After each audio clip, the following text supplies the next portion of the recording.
vamos a comenzar con las bases genéticas que se requieren para analizar el problema del OP1. El OP1, recuerden que el objetivo que nosotros tenemos en esta OP es analizar la determinación y diferenciación sexual.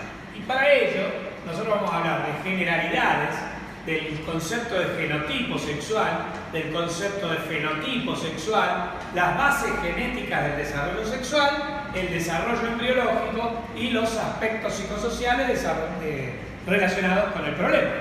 Entonces, si nosotros queremos hablar del proceso de sexuación, de la sexualidad infantil, tenemos que analizar los aspectos genéticos y los aspectos embriológicos y psicosociales que hacen el desarrollo sexual.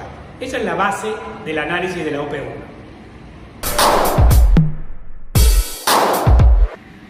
Bueno, con respecto a la bibliografía, nos vamos a basar para genética en estos tres libros.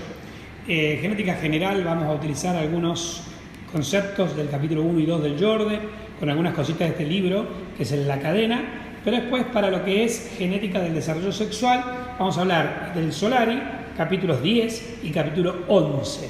En el capítulo 10, en este libro, habla, acá está, de la determinación sexual y los cromosomas sexuales, y en el 11 habla de ligamentos, genes ligados al sexo, fenómenos de compensación de dosis. Nos vamos a basar en los capítulos 10 y 11 del Solari, para la parte específica del desarrollo sexual, mientras que algunas cuestiones de genética general las vamos a tomar del Jorde o de la cadena. ¿Estamos? Muy bien, esta sería la bibliografía de donde voy a sacarles las clases correspondientes.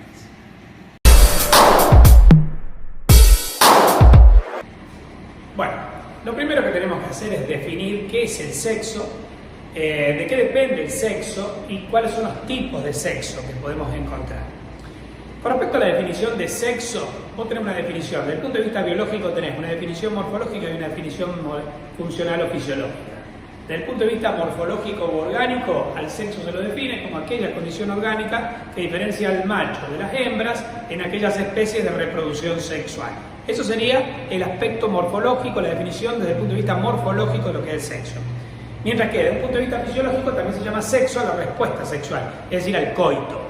Pero bueno, no nos metamos con la respuesta sexual, vamos a los aspectos puramente biológicos orgánicos. Cuando nosotros hablamos de estos aspectos, de los aspectos de la condición, cuando definimos al sexo como aquella condición orgánica que diferencia a los machos de las hembras, estamos asumiendo que, bueno, primero que es binario, o sea que solo existe macho y hembra en la naturaleza, y bueno, imagínate en los humanos, como que hay un sexo dual, o sos varón o sos mujer, o sos macho o hembra como cualquier animal, cuando en realidad en los humanos es mucho más complejo y eso lo vamos a analizar, pero más desde el punto de vista psicosocial. Ahora bien, aún desde el punto de vista biológico, cuando nosotros hablamos del sexo, no existe un solo tipo de sexo, que es el que podríamos pensar cuando miramos, por ejemplo, los órganos genitales externos y decimos, bueno, este es macho porque tiene pene y tiene escroto, y esta es hembra porque tiene labios mayores, labios menores, el clítoris, etc. Sino que existen, y al menos en el Solari así están descritos, unos 10 tipos de sexo diferentes, que son los siguientes. Bien. Por un lado tenemos el sexo, bueno, los 10 tipos de sexo son el sexo génico, el cromosómico o cigótico, el cromatínico, el gonadal, el ductal, el genital externo, el somático, el sexo de crianza, el sexo psicológico y el sexo de asignación o jurídico. El sexo génico se explora con sondas de ADN, es decir, por mecanismos de genética molecular, y consiste en la investigación de un gen concreto, que es el gen SRI, que es el determinante del sexo masculino. Si vos poseés este gen, decimos que tu sexo génico es SRI positivo, y si careces de este gen, decimos que sos SRI negativo. En el concepto dual de sexo masculino o femenino, el SRI positivo se homologa con el sexo masculino y el SRI negativo con el femenino. Se lo considera un sexo femenino. Después, con respecto al cromosómico o cigótico, este se investiga a través del cariotipo, es decir, de la investigación de los cromosomas, concretamente los cromosomas sexuales. Y ahí, si vos posees un cromosoma sexual X y un cromosoma sexual Y, si tu sexo cromosómico es XY, se dice que es masculino. Mientras que si tu sexo cromosómico es XX, se dice que es femenino. El tercer tipo de sexo es el cromatínico. Este se investiga por frotis y vos estudiás al microscopio óptico la presencia o la ausencia del corpúsculo de Barr. El corpúsculo de Barr es uno de los dos cromosomas sexuales X condensados como heterocromatina y adheridos a la cara interna de la envoltura nuclear, donde se lo observa como palillo de tambor. El varón, que tiene un cromosoma X y un cromosoma Y, al cromosoma X que tiene lo necesita usar. Lo tiene, a su cromatina la tiene toda desarrollada como eucromatina. Esta no se ve al Mo, por ende no veo corpúsculo de Barr. Decimos que es cromatina sexual negativa. En el caso de las mujeres, que tienen dos cromosomas X, uno lo usa, lo tiene como eucromatina, pero el otro lo guarda, lo tiene como heterocromatina, y entonces yo veo en las mujeres el corpúsculo de Barr. Por eso decimos que la cromatina sexual de las mujeres es positiva. La cromatina sexual positiva identifica al sexo, al sexo femenino. Con respecto al sexo gonadal, que se investiga por laparoscopía más biopsia del órgano, puede ser que vos tengas testículos o que tengas ovarios. Si llegás a tener una gónada mixta, con aspecto de testículo y de ovario, es decir, al corte, a la biopsia, con túbulos seminíferos y además folículos ováricos, esa gónada mixta se llama ovotestis y bueno, esa es una condición de hermafroditismo que en un ratito vamos a ver. Entonces, lo normal es que vos tengas o testículo u ovario. Para certificar, no solo basta identificar la gónada, sino que hay que hacer una biopsia para ver en su interior si tiene folículos ováricos o si tiene túbulos seminíferos. Bien, después tengo el sexo ductal. Se explora mediante la exploración pelviana y se trata de identificar aquellos derivados embriológicos del conducto mesonéfrico de Wolff o aquellos derivados embriológicos del conducto paramesonéfrico de Müller. Así, el masculino, el varón, si se desarrolló adecuadamente por mecanismos genéticos y hormonales, tendrá derivados del conducto mesonéfrico de Wolff, tales como el epidídimo, el conducto deferente, el conducto eyaculador, las vesículas seminales. En cambio, si aquellos aspectos genéticos y embriológicos determinaron que la diferenciación sea a partir del conducto paramesonéfrico de Müller, la mujer va a tener trompas de falopio, útero y vagina. Bien, después tengo los genitales externos. Eso lo explorás mediante el examen físico. Consiste en explorar si el individuo tiene pene y escroto, o si tiene clítoris, labio mayor y labio menor. Bien, hasta ahí. El sexo génico, el cromosómico, el cromatínico, el gonadal, el ductal, el genital externo son biológicos y se adquieren antes de nacer. Estos primeros 6 tipos de sexo se adquieren durante la vida intraembrionaria. El niño nace con estos 6 tipos de sexo biológicos ya diferenciados. En cambio, el somático se desarrolla durante la pubertad. Al alcanzar la pubertad y cuando las gónadas comienzan a aumentar la secreción de hormonas masculinas y o femeninas, comienzan a desarrollarse los caracteres sexuales masculinos o femeninos que mediante el examen físico se pueden explorar. Así, por ejemplo, el varón tendrá voz gruesa, mayor preponderancia de la cintura escapular por sobre la pelviana, mayor masa de tejido muscular que de tejido adiposo, mayor cifra de glóbulos rojos, hematocrito, una línea de implantación del cabello que es diferente a la de las mujeres, con entradas laterales. El vello púbico es triangular, extendido hacia la línea media. Bueno, todas estas son características más graves, son caracteres sexuales secundarios típicos del varón. En cambio, en la mujer hay mayor preponderancia del tejido adiposo por sobre el tejido muscular, tiene más ancha la cintura pelviana que la cintura escapular, tiene las mamas. En el varón, me había olvidado que se desarrolla la barba, el bigote, el vello torácico. En las mujeres todo esto no se desarrolla. El vello púbico en las mujeres es triangular hacia abajo. La línea de implantación del cabello no tiene las típicas entradas laterales. La voz es más aguda, tiene un tono más agudo, porque el diámetro anteroposterior de la nariz es diferente al del varón. Estos son los caracteres sexuales secundarios, también son biológicos, se adquieren en la pubertad y se exploran mediante el examen físico. Bueno, hasta aquí, estos 7 tipos de sexo, los 7 tipos de sexo son biológicos, 6 prenatales y 1 postnatal, constituyen precisamente el sexo biológico. Pero hay otros tipos de sexo que son relevantes en medicina. Por ejemplo, el sexo de crianza.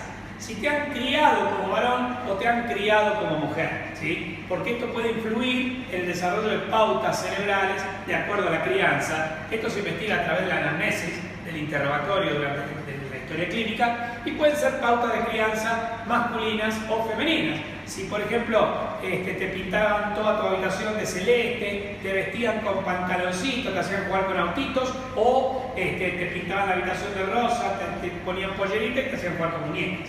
La presión en la crianza es bastante significativa y eso orienta el sexo psicológico hacia varón o mujer, por la presión de los padres. Eso es algo que está en discusión en la actualidad. Bueno, finalmente, entonces, lógicamente, a través de un poco por la presión biológica de los genes, de las hormonas y de las estructuras con las cuales el individuo nace y aquellas con las cuales se desarrolla en la pubertad, más la crianza, se termina configurando el sexo psicológico. Este sexo psicológico, que lo puede investigar un analista y que puede ser masculino o femenino, podrá tener concordancia o discordancia con el biológico. Vos podés haber nacido varón y sentirte varón, o haber nacido varón y sentirte mujer. Podés haber nacido mujer y sentirte mujer, o haber nacido mujer y sentirte varón, y todos los casos intermedios que luego vamos a considerar cuando analicemos la parte psicosocial. Bueno, y finalmente tenemos el sexo de asignación o jurídico, que es el, digamos, tu sexo para la ley, ¿no? El que figura en el DNI, cuando te anota tu papá o tu mamá, pero que después vos, en tu vida adulta, podés cambiarlo. Figura en el carnet en el DNI como masculino o femenino. Entonces, para la medicina, los 10 tipos de sexo que figuran al menos en el Solari y que son relevantes son el sexo génico, el cromosómico cigótico, el cromatídico, el gonadal, el ductal, el genital externo, somático, el de crianza, el psicológico, el de asignación o jurídico. Los primeros 7 son biológicos, los otros 3 son psicosociales. De los 7 biológicos, 6 hasta el genital externo se adquiere en la vida intrauterina, el somático se adquiere en la vida extrauterina durante la pubertad, se alcanza o se termina de desarrollar en la pubertad. Finalmente, el sexo de crianza, el psicológico y el de asignación o jurídico son exclusivamente postnatales.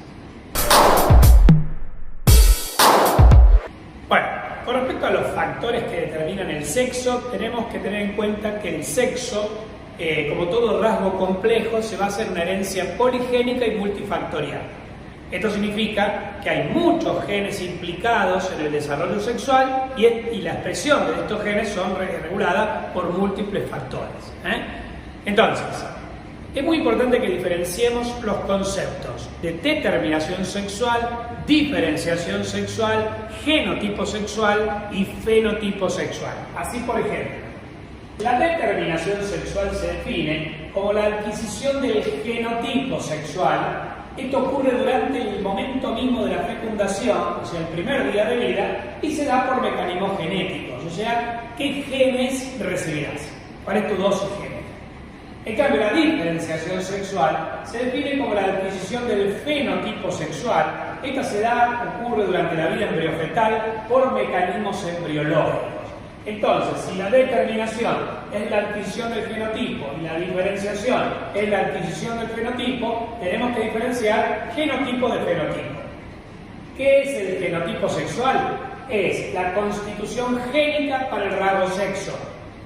Esta constitución génica para el rasgo sexo está determinada por 3 tipos de sexo, que son el génico, o sea, si tenés o no tenés el gen SRI, el cromosómico, si sos XX o XY, y el cromatídico, si tenés o no tenés corpúsculo de Barr. De estos 3, el más relevante es el sexo génico, porque en realidad los cromosomas no son más que el vehículo de los genes. Así, por ejemplo, si vos sos SRI positivo, también vas a ser XY. ¿Por qué? Porque ese gen SRI está en el cromosoma Y. Entonces, como una redundancia, bueno, está bien, si yo soy XY voy a ser SRI positivo. Pero hay casos raros en los cuales, en el crossing over, el SRI es arrastrado. Recuerden que el crossing over es el entrecruzamiento de genes entre cromosomas homólogos. En el caso de los sexuales, no son homólogos, son heterólogos, el X y el Y. Pero en la espermatogénesis del varón puede ocurrir en la meiosis del papá que el gen SRI sea arrastrado al cromosoma X. Y entonces no tengas un cromosoma Y sin gen SRI o un cromosoma X con el gen SRI. Cuando estos cromosomas Y y X, a través de los espermatozoides correspondientes, fecunden a un ovocito que siempre tiene el cromosoma X, vos vas a tener la formación, podés llegar a tener la formación de un embrión XY, pero SRY negativo, y un embrión XX, pero SRY positivo. Son casos raros, pero en estos casos lo que se verifica es lo siguiente: el embrión XY, que tiene sexo cromosómico masculino, al ser SRY negativo, se va a diferenciar como femenino. Estas son las mujeres XY. Al revés, aquellos embriones XX, o sea que tienen sexo cromosómico femenino, pero que tienen el gen SRY, o sea que el sexo génico es masculino, se desarrollan como varones, son varones XX. Esto lo demuestra que no es el cromosoma, sino el gen que el cromosoma contiene el relevante para la diferenciación sexual. Entonces decimos que el sexo, que en el genotipo sexual, de los tres sexos que lo constituyen, el sexo génico es el más importante. Bueno, con respecto al fenotipo sexual, se lo define como la expresión del fenotipo sexual por influencia ambiental, influenciada por el ambiente. Recuerden que el fenotipo es genotipo más ambiente. Eso lo vimos en genética general en primer año. Este está representado por los sexos gonadal, ductal y genital externo, o sea, si tenés ovario o testículo, si tenés ductos derivados del conducto mesonéfrico de Wolff o ductos derivados del conducto paramesonéfrico de Müller, o si tenés pene y escroto o clítoris y labios mayores y menores. De estos, el más importante es el sexo gonadal, tener testículo o tener ovario, porque como es la gónada la que origina tanto los gametos masculinos o femeninos como las hormonas masculinas o femeninas en mayor proporción, después esto conducirá al desarrollo de los demás órganos del aparato reproductor en sentido masculino o femenino. Con lo cual, la gónada es como el órgano conductor de todo, del desarrollo. Una vez que en la gónada se activan determinados genes, la gónada termina diferenciándose en testículo u ovario, y el testículo y el ovario generarán o gametos masculinos o femeninos, o más hormonas masculinas que femeninas, o más hormonas femeninas que masculinas, para inducir el desarrollo de los ductos y de los genitales externos. Entonces decimos que en el fenotipo sexual el más importante es el sexo oral.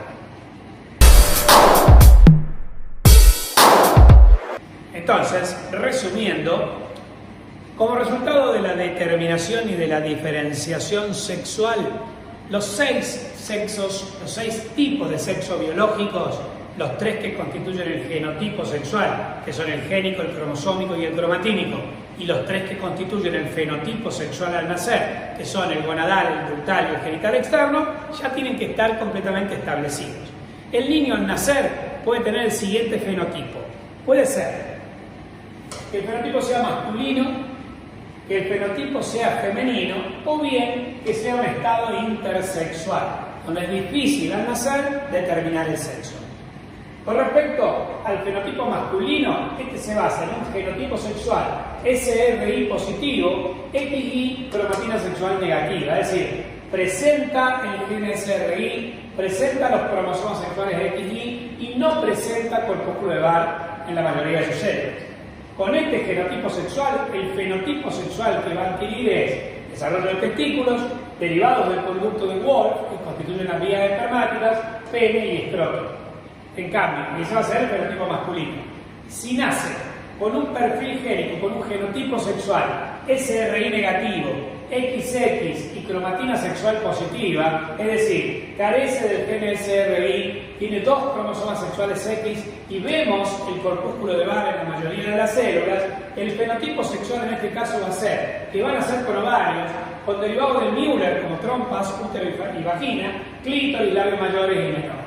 Ahora bien, podría ocurrir que el niño nazca intersexual. ¿Cuáles son los estados intersexuales?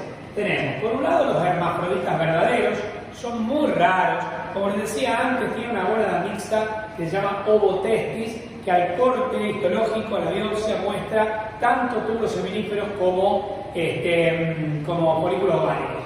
Ser hermafrodita significa poseer ambos sexos, y este individuo tiene los 2 sexos, pero por lo general, a diferencia por ejemplo, de las plantas hermafroditas que se pueden autofecundar, existen solo 100 casos descritos en toda la bibliografía médica de hermafroditas verdaderos en humanos, y ninguno se ha visto que se haya autofecundado.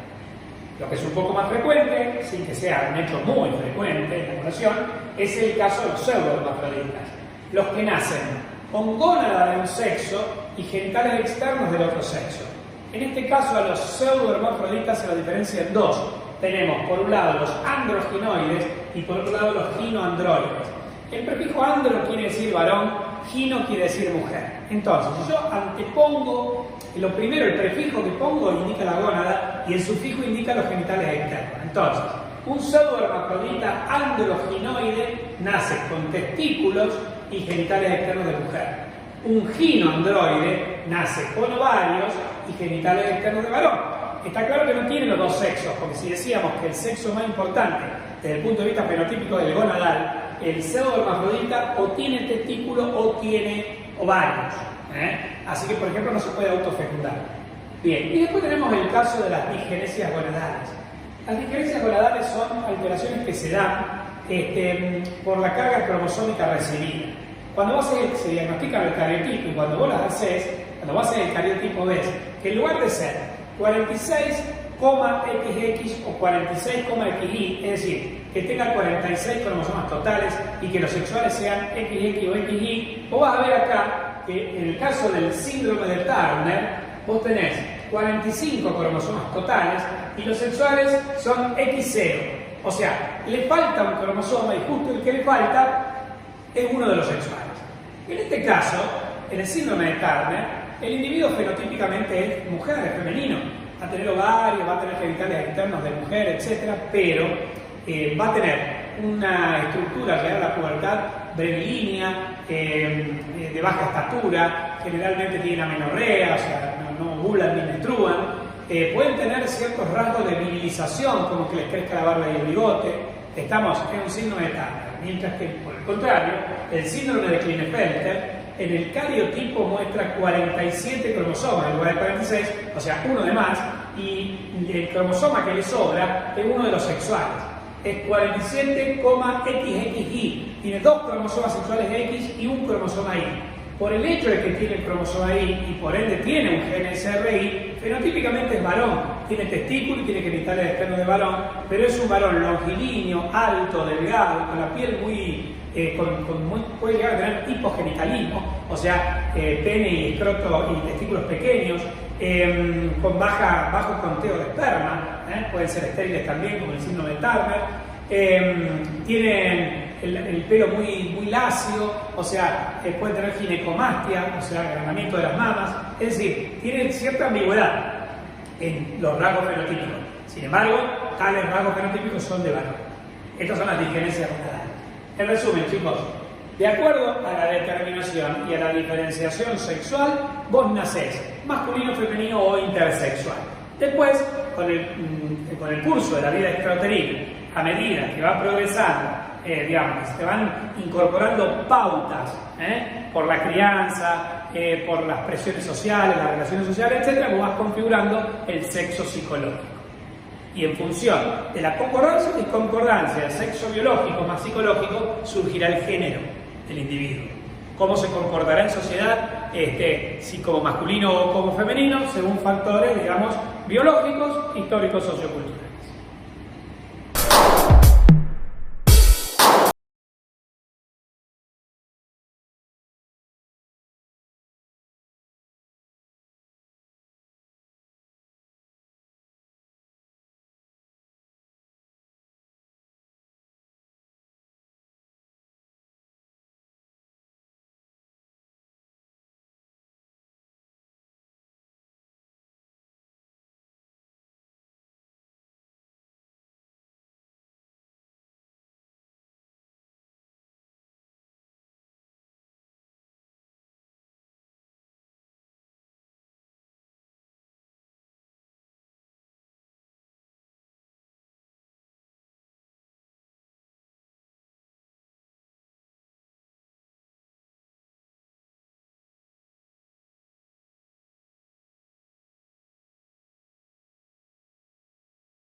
En la próxima clase les voy a profundizar en el aspecto genético, en la cascada de activación génica.